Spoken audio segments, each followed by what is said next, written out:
What up? It's your boy Smooth, It is your boy all day. and this is the Brutally Honest Fraudcast continuation of our review of Spider-Man: Brand New Day. Uh, all day, I understand we have a guest. Yes, we do. But before I introduce the guest, we're sponsored by nobody, and you need to recap what the first part of the clip was that we discussed before we introduce our guest. Or matter of fact, you know what? Skip that. Let's introduce our guest right now. Everybody, I want to say introduce and say what's up. I'm a little nervous. This is the originator of the previous OG podcast that we started that spun off into this. And it's coming back, y'all, and then we're just going to merge it and make it all make sense, which is the Uncivilized podcast. Say what's up to my boy, Nostalgia. I know he got a full, you might have some numbers with that, you know, these kids, because these kids, this is my guy. He's from this generation. He's going to be our pop culture king. He's going to keep us informed on how what you guys of this generation is feeling. Say your name correctly because I don't want to say it wrong. I said nostalgia, but in case you added the 310 or 23 or 44 or any of that, go ahead and then give us your immediate reaction to Spider-Man. Spider-Man, Peter Parker, Miles Morales, Miguel, anybody, I'll be seated. I'll play the game. I'll watch the movie. I'll read the book. I'm a very simple man. So it already has that bias going for it. But for me, this was Tom Holland's strongest suit as the Spider-Man character. It felt very much like an independent story for himself, not just in a bigger scale Avenger nonsense that we got going on in the broader MCU.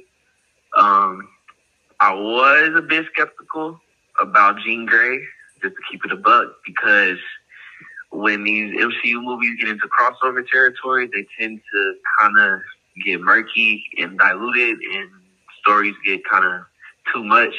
First example being something like Spider-Man 3, the original, where it had too many villains and characters going on, or something like recently Captain America, whatever the title was, Brave World something. I don't even know anymore.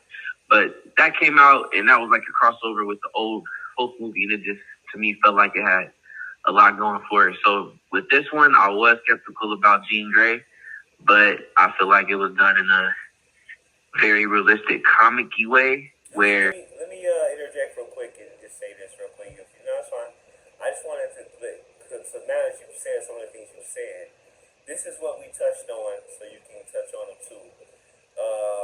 For us, for me, and I think Smooth said the same thing. This was the most adult Spider-Man, and I want to get your thoughts on this.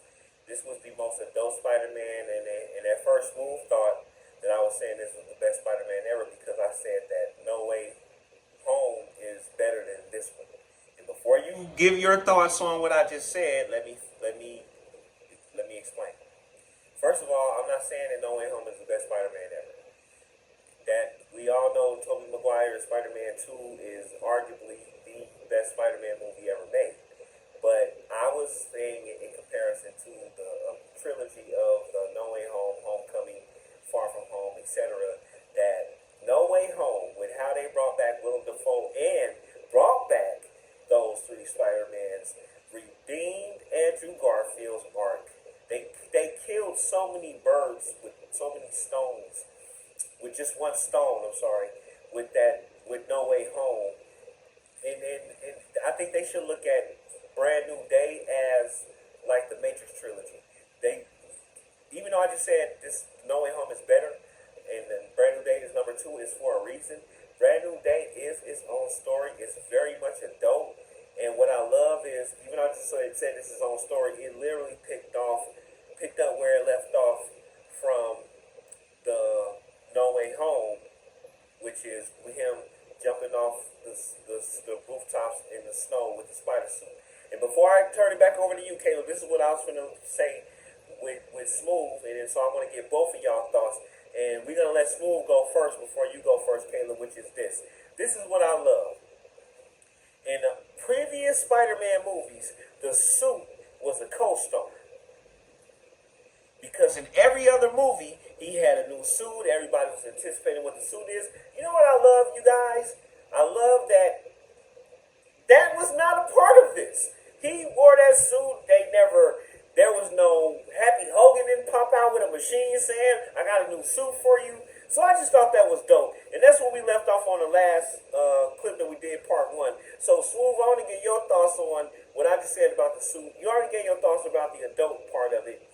And then also, if you do think that Far From Home isn't number one, give me your thoughts on that. And then we'll give it back to Caleb. I want Caleb's thoughts on the suit not being featured, and I'm so glad it wasn't. And then his thoughts, obviously, on the comparisons of Far From Home and this one.